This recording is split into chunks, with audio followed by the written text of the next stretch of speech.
Alors, je vais tâcher d'introduire mon propos en montrant à la fois comment il s'inscrit dans les thématiques de ce séminaire, qui ont notamment été mises en évidence lors de sa séance introductive, et comment, en même temps, il déplace les questionnements que l'on a vus jusque-là, ou plutôt comment on peut interroger les notions qu'on a vues jusqu'ici, notamment celles de capacité juridique universelle, d'un autre point de vue, en s'intéressant non pas à la personne protégée, mais à la collectivité dont elle relève.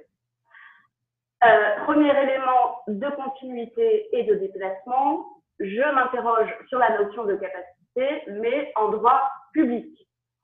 Je m'interroge plus précisément sur la capacité électorale, la capacité à voter, à participer à l'exercice du pouvoir politique, en examinant les liens de cette notion, capacité électorale, avec la capacité juridique, c'est-à-dire l'aptitude juridique à l'exercice d'une fonction ou d'un droit, j'appellerais la capacité civile, et avec la capacité naturelle, l'aptitude intellectuelle ou mentale à exercer ses fonctions et ses droits.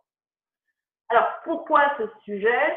Eh bien, tout simplement parce qu'à la suite de la loi du 23 mars 2019, le législateur a octroyé pour la première fois le droit de vote à tous les majeurs sous tutelle.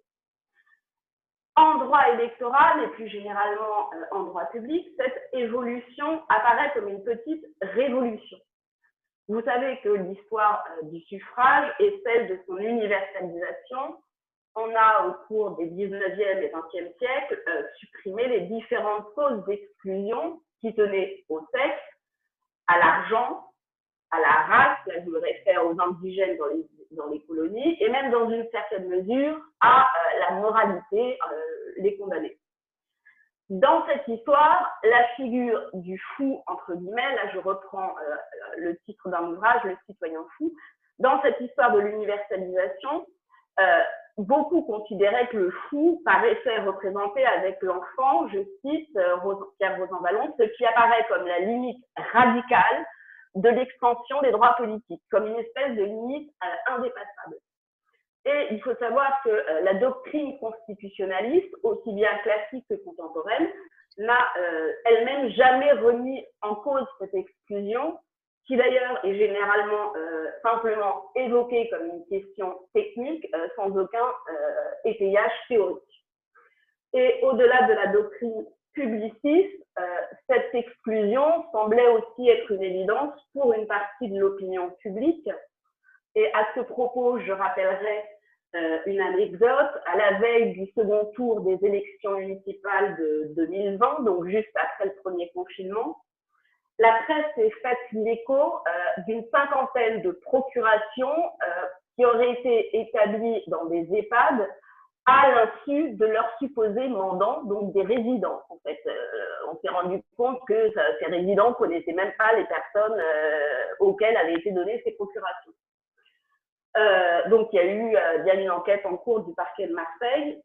Et au-delà de la question de l'existence véritable d'une fraude, on se souvient, par exemple, aux informations, de la sidération, c'était l'expression des familles, apprenant que des personnes, et là c'est de nouveau l'expression des familles, ayant perdu leur tête et ne reconnaissant même plus leurs enfants, puissent voter. En fait, les familles apprenaient elles-mêmes que leurs parents pouvaient voter.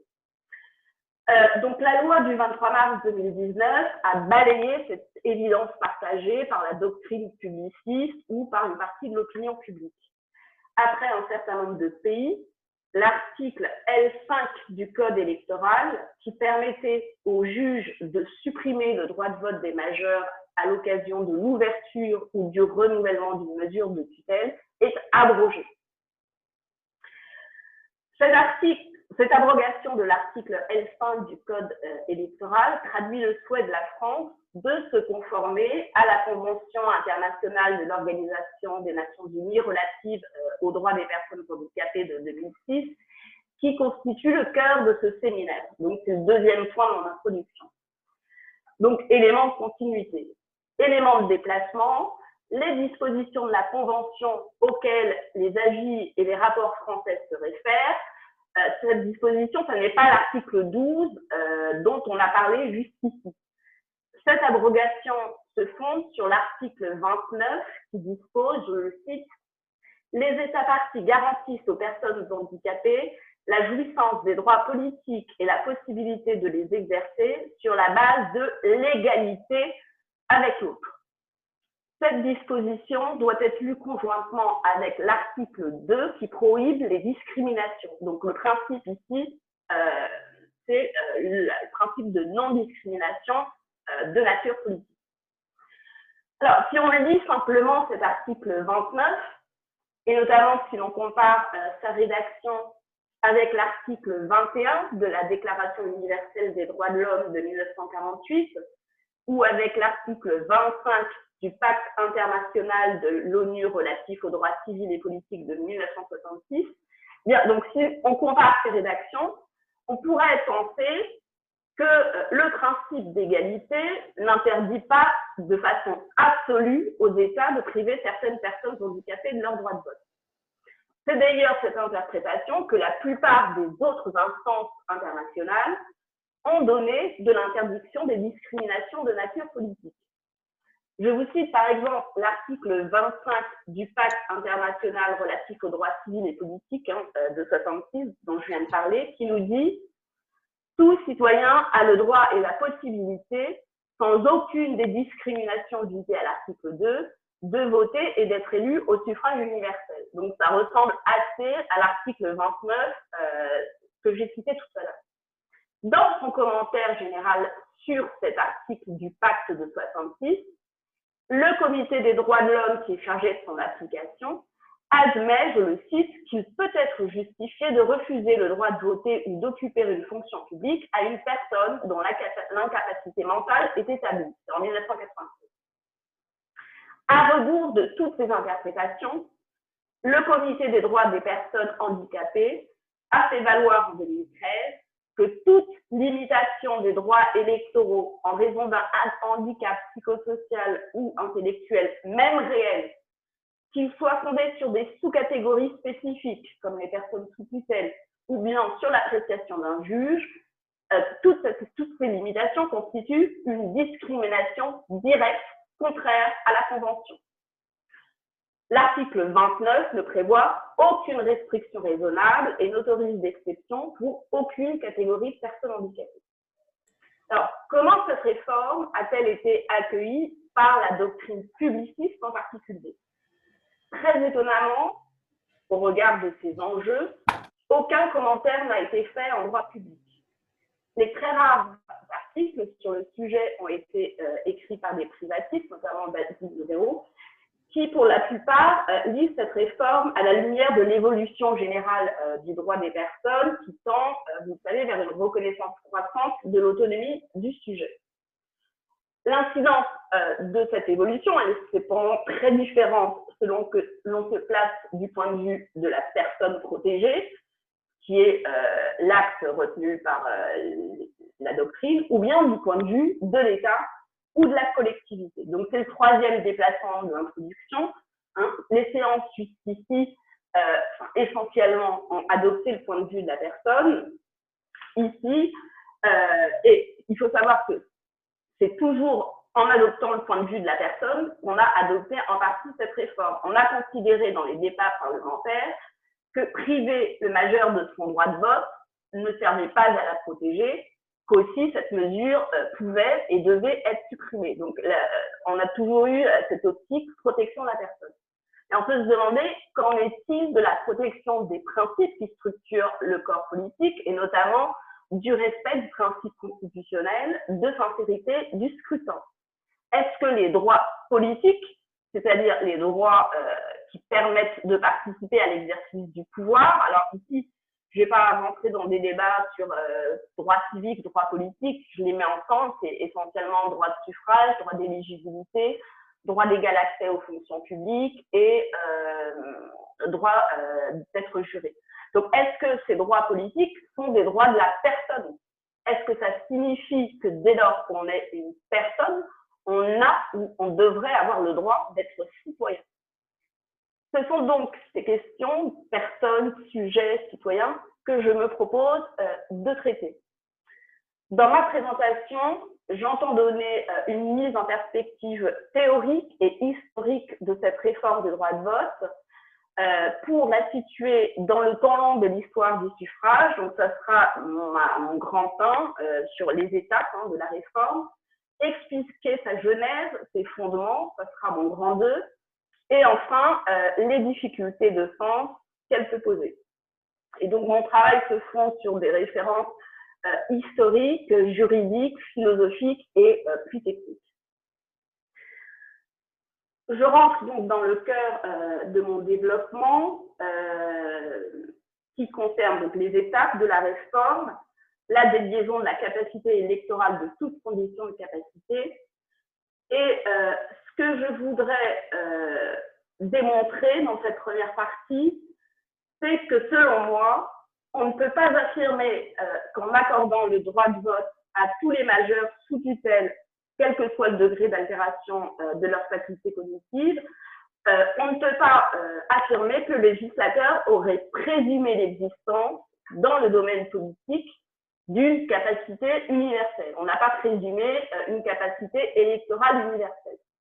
Selon moi, et c'est ce que je vais tâcher de démontrer, le législateur, il a davantage délié la citoyenneté de toute condition de capacité, quel que soit le contenu que l'on donne à cette notion. Pour le dire autrement, la citoyenneté, elle a toujours été subordonnée à plusieurs conditions, qui sont d'ailleurs inscrites dans la Constitution. Parmi ces conditions figurent la capacité et la moralité ou la dignité morale, qui est le fondement sur lequel on excluait pendant très longtemps les condamnés, les auteurs de crimes qui étaient dégradés de leur qualité de citoyen. Je vais essayer d'établir que cette condition de capacité a tout simplement été abandonnée. J'en arrive donc à mon grand A. La loi donc, du 23 mars 2019 rompt tout d'abord avec la tradition juridique biséculaire qui lie l'octroi des droits politiques à la capacité civile. Donc, on va voir d'abord la déliaison de la capacité électorale de la capacité civile. Il faut savoir que depuis les constitutions révolutionnaires, au moment où apparaît la notion moderne de citoyenneté, c'est toujours indirectement que le droit électoral prend en compte l'altération des facultés mentale et ou physique de la personne qui l'empêche d'exprimer sa volonté. Les textes constitutionnels puis électoraux disposent que l'exercice des droits citoyens est perdu par le simple prononcé d'une mesure d'interdiction judiciaire qui est l'ancêtre de la mesure de tutelle. L'interdiction est déterminante puisque c'est elle et non l'état mental qui est directement productrice des faits dans le domaine du droit public. C'est lorsque l'ouverture d'une mesure de protection n'a pas été demandée, les personnes dont les facultés cognitives seraient altérées conservent leur capacité de voter. C'est notamment le cas de ceux qu'on appelait les aliénés, c'est-à-dire des personnes qui sont des malades enfermés à des fins thérapeutiques dans des structures asilaires.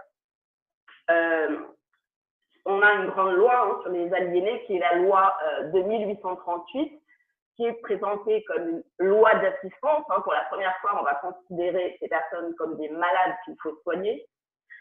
Et cette loi de 1838 pourvoit simplement les aliénés d'un administrateur provisoire. On parle dans la doctrine en fait, de demi-incapacité. Ces aliénés qui ne sont pas interdits et qui représentent la très grande majorité des aliénés ne sont pas privés à proprement parler de leur droit de vote. Les textes indiquent que ce droit est simplement suspendu pendant la durée de leur enfermement. Donc, jusqu'à une date récente, là je vais reprendre les expressions du Code civil de 1804, les imbéciles, déments et furieux privés du droit de vote restent peu nombreux. En 1989, ils sont 5700. Et comme l'a précisé la jurisprudence, depuis le départ, et là je vais vous citer des décisions du 19e siècle, les commissions municipales ou les juges de paix, qui tiennent les registres de vote, ne peuvent suppléer la loi en retranchant un électeur de la liste à laquelle il appartient, sous le prétexte qu'il serait insensé. 3 hommes, là je cite un arrêt de la Cour de cassation, 3 hommes atteints d'idiotisme et incapables de discernement ont ainsi été rétablis sur les listes électorales, attendu que la faiblesse d'esprit, lorsqu'elle n'a pas motivé l'interdiction, n'est pas une cause d'incapacité électorale. Pour la même raison, le Conseil d'État a refusé d'annuler l'élection comme conseiller municipal d'un indigent, je cite, atteint de crétinisme et d'imbécilité. Donc vous voyez que la capacité, ce qu'on appelle la capacité électorale, ne coïncidait pas du tout avec la capacité naturelle qui résulte de la nature, c'est Philippe Mallory, et est liée à la raison du sujet, je reprends l'expression à Gilles Raoul Cormel. Certaines personnes dont les facultés sont altérées, dès lors qu'elles ne sont pas en état d'interdiction, peuvent voter. Et inversement, il est arrivé que des personnes placées sous mesure de protection, essentiellement par des familles soucieuses que leur patrimoine ne soit pas dilapidé, eh bien, elles se retrouvent à perdre leur droit de vote alors qu'elles disposent de toutes leurs facultés. Contrairement à d'autres États, le droit français n'a pas eu une acception clinique de l'altération des facultés cognitives. Les données cliniques sont en quelque sorte absorbées et effacées par le critère juridique de la capacité civile. Contrairement à la France, certains États, par exemple aux États-Unis, radient des listes électorales les personnes qui sont hospitalisées dans une institution psychiatrique ou atteintes de troubles mentaux, indépendamment de leur capacité juridique. Ce choix français s'explique très certainement par la difficulté d'évaluer objectivement ce que l'on appelait la folie, à l'exclusion des autres causes classiques, historiques, d'exclusion de la cité. C'est sur un même fondement qu'on a exclu les incapables, mais aussi les femmes, les mineurs, les domestiques ou les indigents, à savoir leur défaut d'autonomie, leur dépendance. Le citoyen issu de la Révolution française est pensé comme un individu autonome, doué d'une volonté saine et libre, et cette autonomie, ainsi comprise, repose sur la raison et l'indépendance. À partir de là, toutes les personnes qui sont dépendantes de leur père pour les mineurs, de leur mari pour les femmes mariées, de leur maître pour les domestiques, des secours publics pour les indigents, etc., elles sont perçues comme incapables, au sens large, de participer à l'exercice du pouvoir. Contrairement à toutes ces catégories, la femme, donc, elle a été exclue à raison de son sexe. Pour ce qu'on appelle les incapables, on ne sait pas directement, donc je l'ai dit, fondé sur l'altération de leur faculté mentale. Tout simplement parce que la folie n'était pas aussi rigoureusement observable que l'âge, la domesticité, la pauvreté, etc. C'est la raison pour laquelle ces notions médicales de folie, de démence ou d'idiotie se sont effacées derrière une catégorie juridique. Alors pourquoi on a retenu ce critère juridique de la capacité civile? Eh bien, ça s'explique par cette notion dont je viens de parler, qui sous-tend la citoyenneté, qui est la notion d'autonomie. Vous savez qu'à la même époque, au moment où se construit la citoyenneté, l'autonomie de la volonté en droit civil est classiquement présentée comme source créatrice de droits et d'obligations. On a élaboré conjointement ces notions d'autonomie de la volonté et de capacité juridique. Eh bien, on s'est dit que l'exercice des droits civils pouvait du coup être considéré comme un indice de l'indépendance que requiert la citoyenneté. Donc, on va se fonder là-dessus. Et à contrario, l'incapacité civile traduit une situation de dépendance qui empêche, ce faisant, l'accès à la citoyenneté. Donc, par rapport à cette notion d'autonomie, on comprend la raison pour laquelle on a décidé de faire dériver la capacité électorale de la capacité juridique. L'inclusion progressive des plus pauvres, des domestiques, des femmes, etc., n'a pas résulté de l'idée de l'abandon d'un contrat de capacité, mais du préjugé selon lequel ces catégories ne disposent pas d'une volonté propre, libre et indépendante, telle qu'elle est nécessaire pour l'exercice du droit de cité. Il faut attendre 2005, donc c'est assez récent, pour que le droit français prenne acte de ce que des personnes privées de leur capacité civile peuvent, dans les faits, avoir le discernement nécessaire pour voter. Donc, on n'abandonne pas l'idée de capacité, simplement, on va se rendre compte que certains, les personnes privées de leur capacité juridique sont aptes à voter. J'en arrive au second temps de ma première partie, l'autonomisation du droit électoral. Par deux lois successives adoptées en 2005 et 2007, le droit de vote est étendu aux majeurs sous tutelle qui ont cette lucidité. Et pour le comprendre, un petit retour en arrière est nécessaire. Vous savez que c'est en 1968, grande réforme, que le législateur prévoit qu'à la différence de l'interdiction judiciaire qui était toujours totale, la tutelle peut être modulée. L'article 501 du Code civil autorise pour la première fois le juge, sur l'avis du médecin traitant, à tenir compte des facultés naturelles du majeur protégé. Le juge peut énumérer un certain nombre d'actes que la personne protégée a la capacité juridique de faire seule ou bien assistée.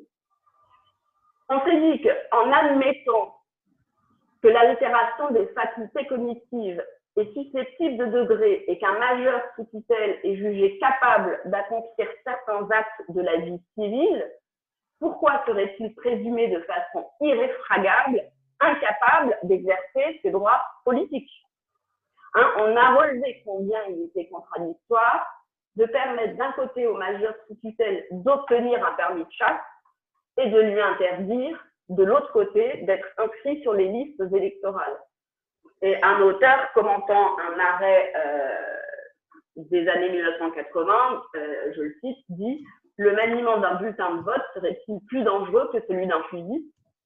Donc, prenant acte de ces contradictions, la loi du 11 février 2005 pour l'égalité des droits et des chances, la participation et la citoyenneté des personnes handicapées prévoit que le juge, par dérogation, peut autoriser les majeurs sous tutelle à voter. Donc, d'une interdiction absolue, on évolue vers un régime d'autorisation préalable au vote.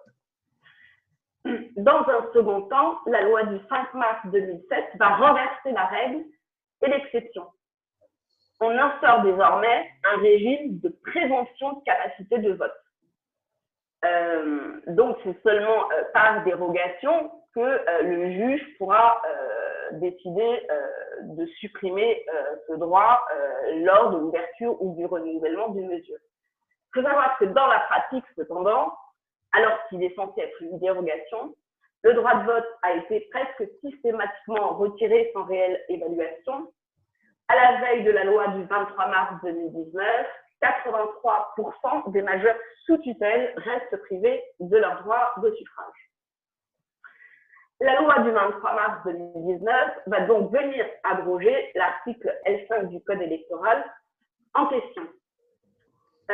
Et donc, on voit ici une progression en octroyant le droit de vote à tous, indépendamment d'une évaluation des facultés cognitives. Le législateur n'a pas seulement délié la capacité électorale de la capacité civile, il l'a délié plus généralement de l'idée même de capacité naturelle. On a, c'est ce que j'ai annoncé, pour moi, un abandon de toute condition de capacité. Alors, on pourrait me faire une objection, me dire qu'une autre interprétation de cette évolution est possible. Il se pourrait que l'abrogation de l'article L5 du Code électoral prenne moins congé de la notion de capacité réelle que d'une certaine façon de l'appréhender. On pourrait penser, c'est une seconde interprétation, que le législateur a délié la citoyenneté d'avec la conception de la capacité naturelle de type kantien, fondée sur une ontologie rationaliste et individualiste qui est celle du citoyen de la Révolution dont je vous ai parlé. Retenant une approche sociale et relationnelle de l'autonomie, beaucoup soutiennent aujourd'hui l'idée d'une capacité juridique universelle qui serait inhérente à toute personne, quel que soit son handicap ou sa capacité de décision. Et comme vous le savez, pour le Comité des droits des personnes handicapées, c'est d'ailleurs là le nouveau paradigme qui sous-tend l'article 12 de la Convention internationale sur les droits des personnes handicapées. On a eu l'occasion d'y revenir durant ce séminaire. Ce changement de paradigme selon lequel tous les majeurs seraient dans les faits capables de passer des actes juridiques ou de voter est corrélatif d'une nouvelle appréhension du handicap. On considère, on substitue à la vision médicale du handicap une approche sociale. Et selon cette approche, l'incapacité supposée des personnes handicapées à pourvoir seules à leurs intérêts ou bien à participer à la vie politique résulterait d'une construction sociale. C'est l'incapacité de la société à créer un environnement inclusif qui invaliderait les individus et non pas l'état mental ou intellectuel de la personne elle-même. Par conséquent, la question, si on remplace cette ontologie rationaliste et individualiste de l'autonomie par une ontologie relationnelle ou par l'idée que le handicap est une construction sociale, la question, elle n'est plus de vérifier si une personne est naturellement capable d'exercer son droit de vote. La question, l'enjeu, c'est de rendre capable socialement en identifiant les types d'assistance qui seront nécessaires à la personne pour exercer ses droits. Et donc, vous avez eu différents projets en Europe soutenus par la Commission européenne destinés justement à faciliter le développement de l'autodétermination des personnes souffrant de handicap intellectuel ou âgé. Et on a développé l'outil qui s'appelle FALC, facile à lire et à comprendre, qui est utilisé déjà par un certain nombre de mairies en France. Donc, il faut que les programmes contiennent des phrases courtes, que des pictogrammes soient associés au texte, que des photos soient mises sur les bulletins de vote, etc. Vous savez, on l'a dit, cette nouvelle appréhension selon laquelle donc, le handicap est une construction purement sociale se diffuse en France. Le droit positif, il évolue dans le sens d'une prise en compte majeure de l'autonomie des personnes. Et le rapport de mission interministérielle de 2018 de Anne Caron-Déglise, on en a parlé, préconise la suppression de la tutelle et l'instauration d'une mesure unique d'assistance. Cette proposition et plus généralement l'idée d'une capacité réelle universelle reste débattue et surtout on ne la retrouve pas lorsqu'on s'intéresse au débat parlementaire à la Chambre des députés ou au Sénat concernant le droit de vote. Selon moi, l'abrogation de l'article L5 du Code électoral ne naît pas d'une présomption d'aptitude de chacun au suffrage, mais du constat de l'impossibilité de définir des critères de capacité de voter. Autrement dit, l'idée, c'est qu'il est impossible de définir une notion de capacité en droit public autonome par rapport au droit civil notamment, impossible de donner un contenu propre à la capacité en droit électoral, ou plutôt incapacité de lui donner un contenu scientifique, un contenu qui ne soit pas seulement politique. Et l'étude des fondements de la réforme va me permettre de confirmer cette hypothèse selon laquelle on a simplement un abandon de toute condition de capacité. Que l'on entend par capacité l'aptitude juridique à l'exercice d'une fonction ou d'un droit, ou l'aptitude réelle, intellectuelle à les exercer. J'en arrive donc à la seconde partie de mon intervention sur les fondements de la réforme, qui repose notamment sur les deux principes, un principe de non-discrimination dont j'ai parlé en introduction et principe de dignité. Alors, évidemment, ces principes pour la clarté de l'exposé, je les ai dissociés, ils ne sont pas étrangers l'un à l'autre. Hein. L'inégalité politique qui frappait les majeurs sous tutelle, elle était aussi considérée comme discriminatoire en ce qu'elle niait la dignité de la personne qui est universelle. Je vais tout d'abord redire quelques mots sur le principe de non-discrimination et l'influence des sources internationales. Je rappellerai simplement ce que j'ai déjà dit, à savoir la singularité de l'interprétation du principe de non-discrimination dans le domaine politique donné par le Comité des droits des personnes handicapées. Singularité au regard du sens que les juges au niveau en droit national donnent à ce principe et au regard du sens que les juges lui donnent aussi en droit européen et international.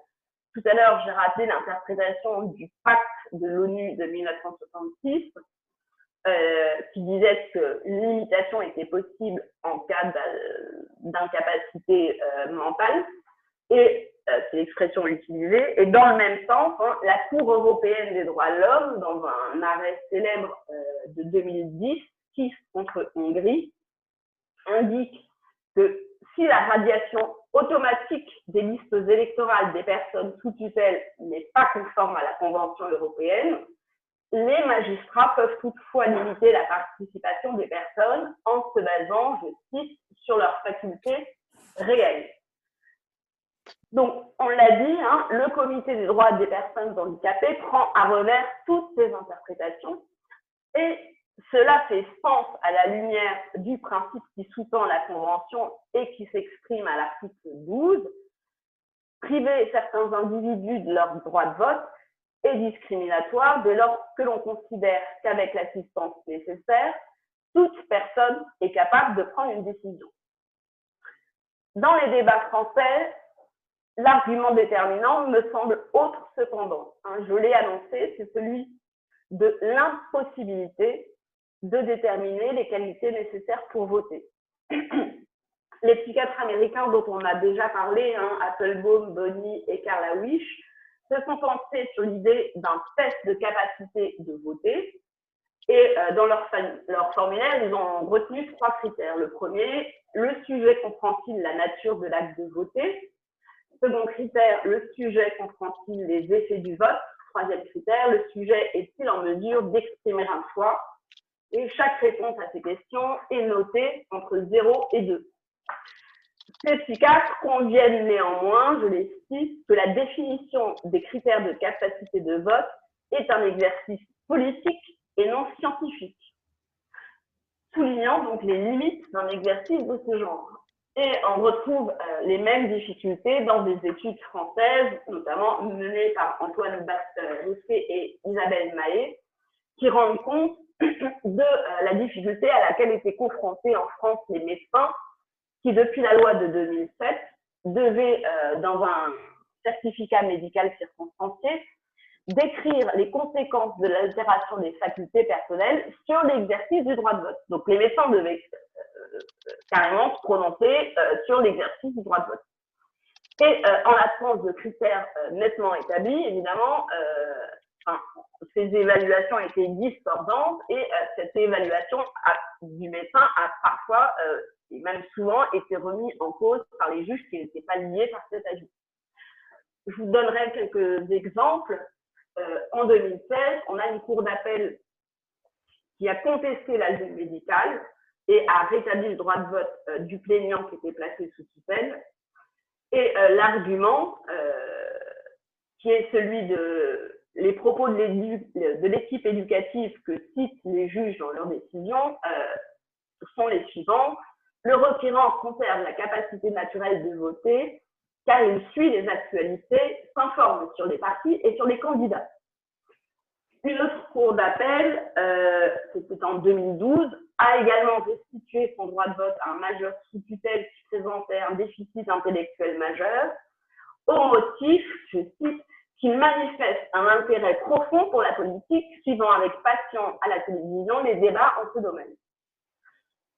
Donc, si on lit ces décisions, on a l'impression que la capacité de voter ne dépendrait pas seulement du discernement ou de la rationalité, elle se déduirait aussi de l'intérêt pour la chose publique et donc d'un certain nombre de connaissances.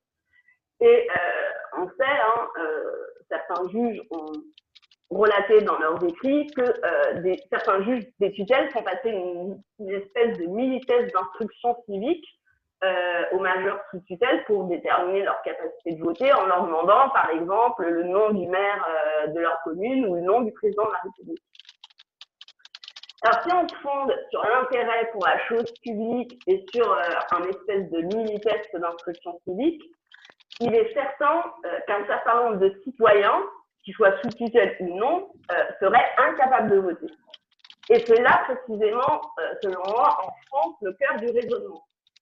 En s'appuyant sur la conclusion des psychiatres américains, les rapports et avis sur le droit de vote des personnes handicapées en France établissent tous, je cite là la Commission nationale consultative des droits de l'homme, ils établissent que concrètement, il est impossible de définir un seuil de déficience intellectuelle en deçà duquel un citoyen serait incapable de voter, tout comme il est impossible d'établir des critères d'évaluation.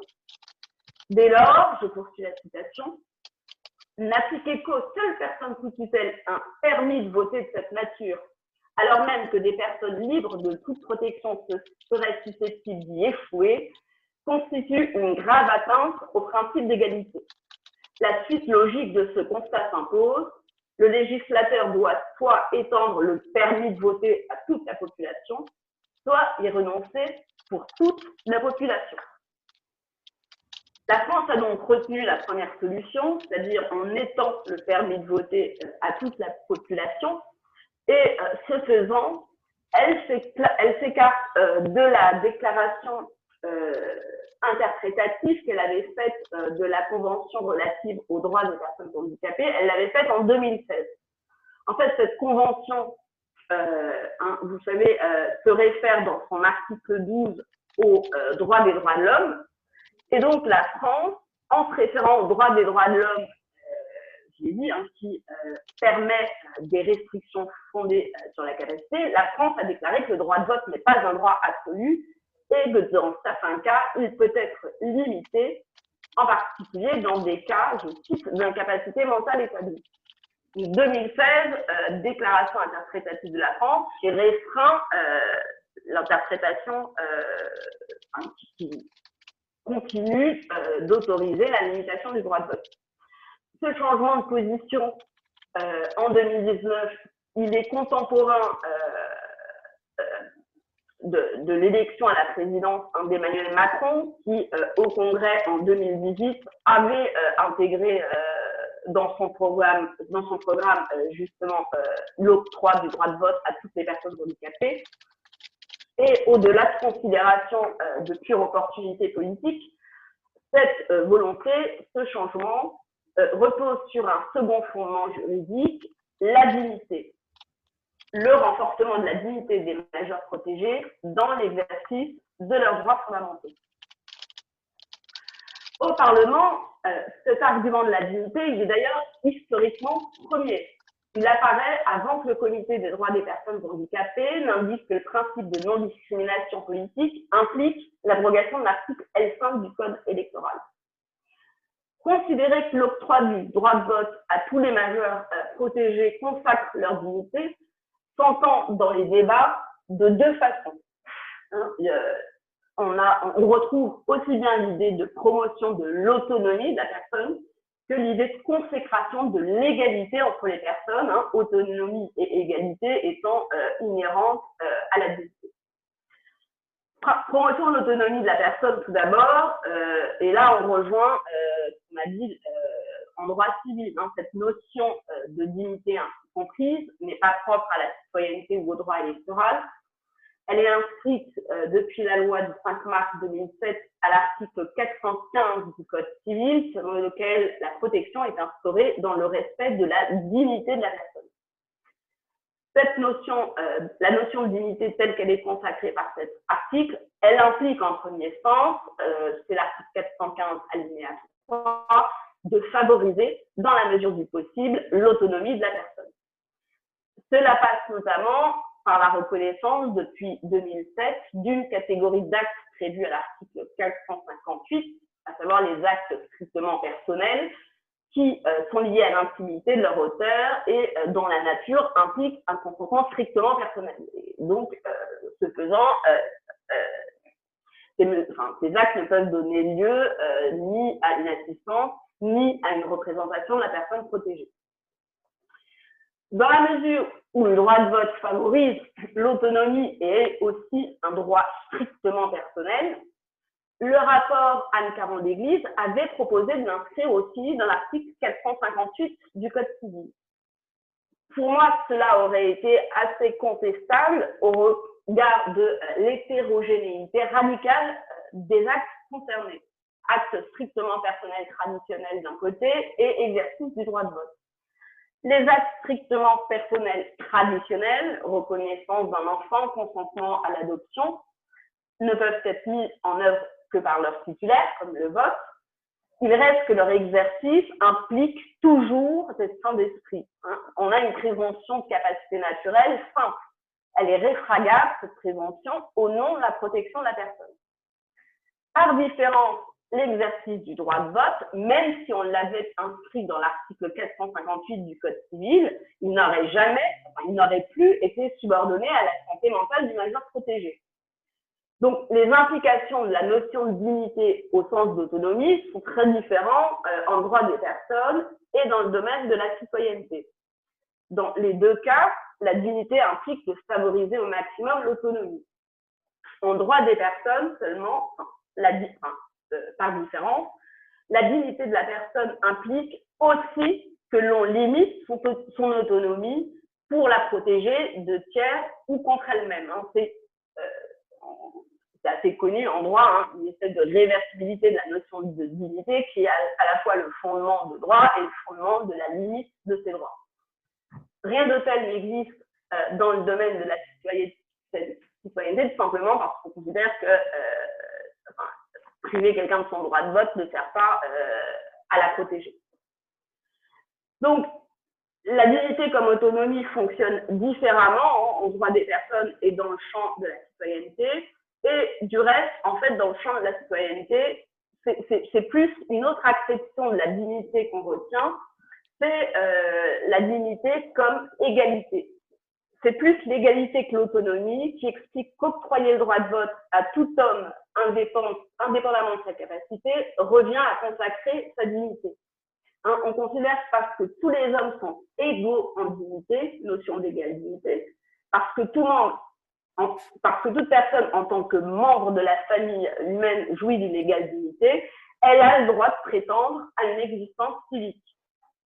La Commission nationale consultative des droits de l'homme, dans son avis de 2017 sur le droit des personnes handicapées, relève, je la cite, que l'ancien article L5 du Code électoral relayait une préoccupation d'ordre institutionnel sans considération pour l'importance que le droit de vote revêt pour l'individu.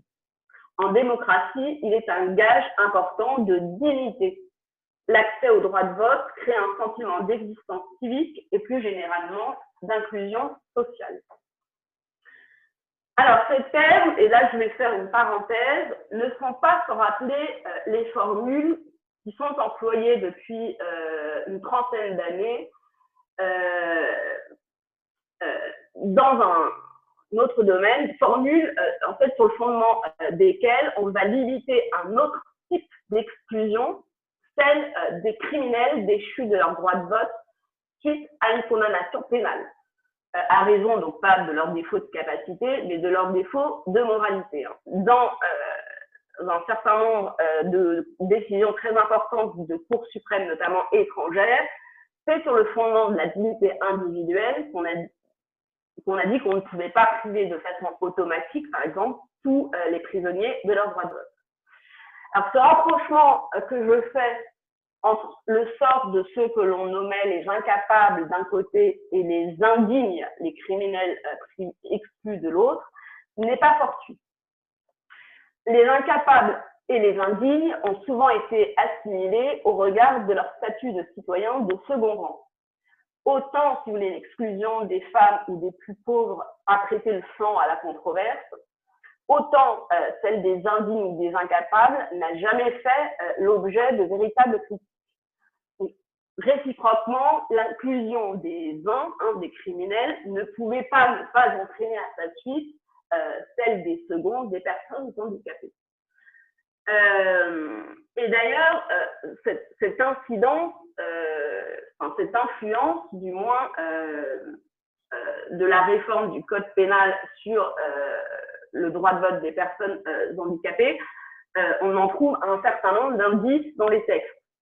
L'arrêt Kiss contre Hongrie que j'ai cité reprend littéralement certaines formules d'une décision rendue 5 ans plus tôt, en 2005, qui concernait le droit de vote des prisonniers britanniques. À cette occasion, la Cour européenne des droits de l'homme a jugé, je cite, « Le droit de vote ne constitue pas un privilège. Au XXIe siècle, dans un État démocratique, la présomption doit jouer en faveur de l'octroi de ce droit au plus grand nombre. » La Commission nationale consultative des droits de l'homme a fait de cette célèbre formule de l'arrêt sur le droit de vote des prisonniers, à savoir le droit de vote est un droit, pas un privilège, le sous-titre de son avis sur le droit de vote des personnes handicapées.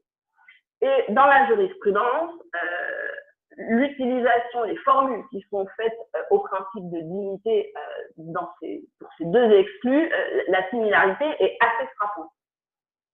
En fait, en raison de ce principe commun, la dignité, ce mouvement auquel on assiste, était inéluctable. Vous savez que la dignité individuelle, par définition, elle est inconditionnelle.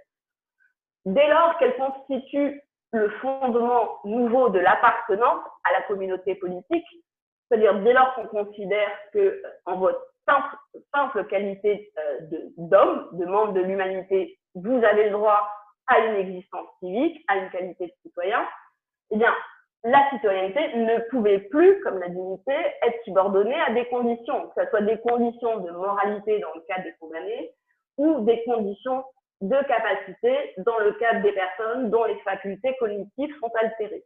Une dignité inconditionnelle qui, en tant qu'on la présente comme un fondement de la citoyenneté, fait sauter, entre guillemets, les conditions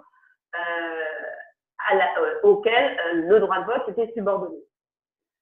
Ce détour par les condamnés me permet en fait de confirmer l'hypothèse que j'avais faite d'un abandon pur et simple de la condition de capacité pour l'accès à la citoyenneté, indépendamment du contenu que l'on donne à cette notion. Il y a cependant une différence entre le sort de ces deux figures classiques de l'exclu que je viens de comparer, puisque là où l'exigence de moralité a radicalement diminué, mais elle existe encore, l'exigence de capacité a simplement disparu.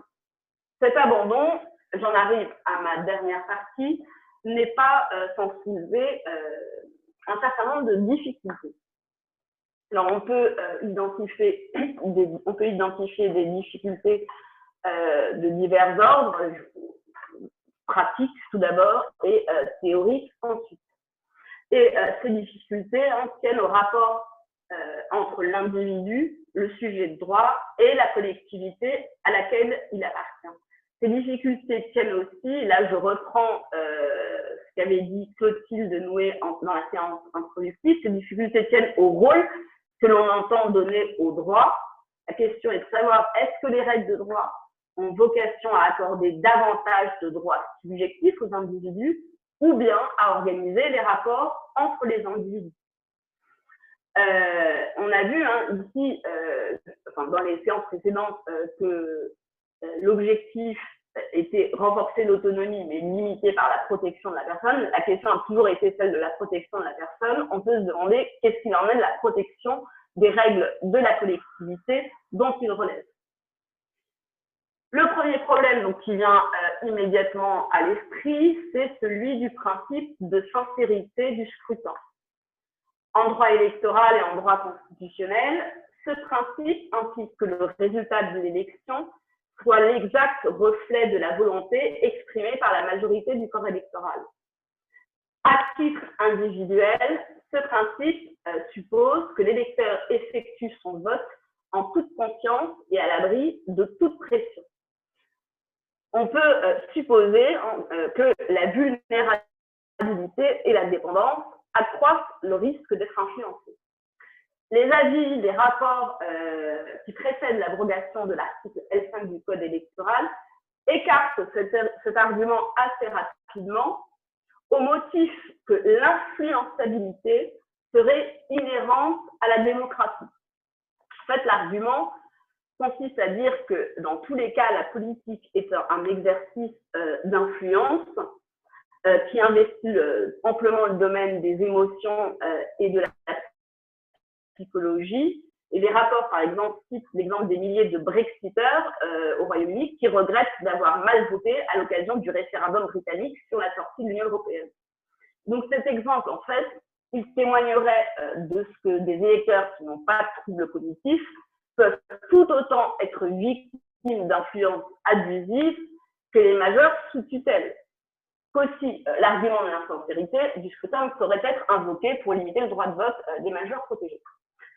Et pour ces rapports, cet argument saurait d'autant moins être invoqué que le législateur a assorti la réforme du 23 mars 2019 d'un certain nombre de garanties légales. On pourra éventuellement en reparler dans la discussion. L'affaire des procurations établies dans un EHPAD à Marseille, qui elle est établie, montre que ces garanties restent fragiles. Donc, en consacrant au final que le vote est un droit pour l'un, le législateur, là je reprends l'idée de David Nogueiro, semble avoir oublié en 2019 qu'il est aussi une responsabilité vis-à-vis de la société, donc aspect non plus individuel, mais collectif. Cette remarque, elle m'amène aux difficultés théoriques de la réforme qui tend en fait à assimiler deux figures que la Déclaration des droits de l'homme et du citoyen de 1789, au moins dans son titre, avait dissocié, à savoir l'homme d'un côté et le citoyen de l'autre.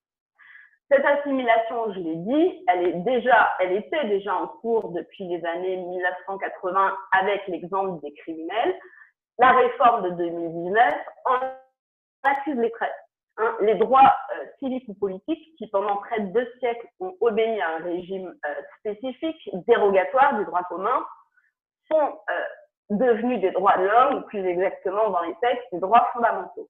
En fait, on assiste à une subjectivisation du statut de citoyen, subjectivisation liée à la fondamentalisation des droits, c'est-à-dire à l'influence du droit des droits de l'homme sur toutes les sphères du droit. Alors, cette introduction dans le domaine de la citoyenneté de concepts qui viennent d'un champ qui lui était étranger n'est pas sans soulever un certain nombre de problèmes.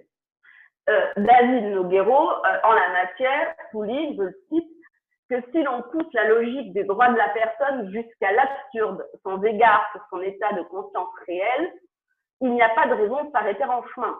Après tout, n'est-il pas intolérable qu'un enfant mineur, y compris le bambin, soit privé en raison de son âge de ce droit au vote consubstantiel à nos droits fondamentaux de personne. Et peut-être que vous savez, loin d'être une simple provocation, l'idée que l'enfant doit être compté comme citoyen et qu'il doit, pour cette raison, avoir droit au chapitre, est soutenue par un certain nombre d'auteurs outre-Atlantique. Donc, une des questions qu'on peut se poser, c'est est-ce qu'il y a ou non des limites au processus d'égalisation, à l'application du principe de non-discrimination? On peut aussi, et c'est peut-être une idée plus dérangeante, s'interroger sur le sens même que la réforme donne à la notion de citoyenneté. Classiquement, en droit constitutionnel, la citoyenneté, elle est conçue comme un statut politique. On vous confère des droits pour participer à l'exercice du pouvoir politique. Aujourd'hui, et notamment dans les travaux préparatoires de la réforme du 23 mars 2019, la citoyenneté apparaît comme un statut social d'inclusion à la société. On peut ainsi lire dans les débats sur le droit de vote des personnes sous tutelle, je cite, que le droit de vote est un droit fondamental et l'exercer permet à tout citoyen de sentir qu'il appartient à la société. Et tout à l'heure, je citais la Commission nationale consultative des droits de l'homme qui dit le droit de vote crée un sentiment d'existence civique et plus largement d'inclusion à la société.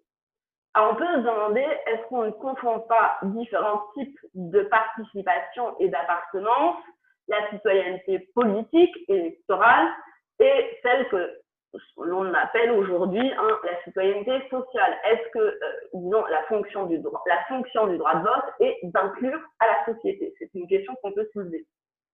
Donc, en fait, en conclusion, on peut avoir une espèce d'impression de dérèglement de la citoyenneté. On est passé d'un extrême à un autre. Et pour moi, la solution aurait été de mieux appliquer la loi déjà existante, la loi de 2007, qui reposait sur un principe d'individualisation et non pas d'universalisation. Cette loi de 2007 reposait, je l'ai dit, sur un principe de présomption simple de capacité électorale. Les abus, pour moi, sont à rechercher du côté de la pratique des juges, puisque je l'ai dit, alors que le principe était devenu quand même le droit de vote et sa privation et une dérogation, 83% des personnes sous tutelle à la veille de la loi de 2019 sont trouvées privées. Et donc, la solution, ce serait de mieux appliquer le principe d'individualisation. Et on peut ici citer à l'appui de cette observation l'évolution du droit de vote des criminels, je vous l'ai dit, jusqu'en 1994, tous les criminels, quel que soit le crime qu'ils avaient commis, étaient automatiquement, sans même que le juge ait à se prononcer, dégradés de leur qualité de citoyen. Depuis 1994, la perte des droits politiques ne peut être prononcée par le juge à la suite d'une condamnation que de façon individualisée. Eh bien, depuis 1994, depuis le nouveau code pénal, on est passé d'environ, je parle des criminels, 40 000 privations par an à la suite d'une condamnation à environ 250 aujourd'hui. Voilà, donc là, on a un principe d'individualisation et l'idée que le principe reste le droit de vote et l'exception, sa limitation, qui fonctionne plus ou moins, contrairement à ce qu'on observait avec les majeurs sous tutelle. Voilà, donc mon idée, c'est que je vois des limites à l'universalisation, ça aurait été une individualisation bien appliquée. Je vous remercie de votre attention.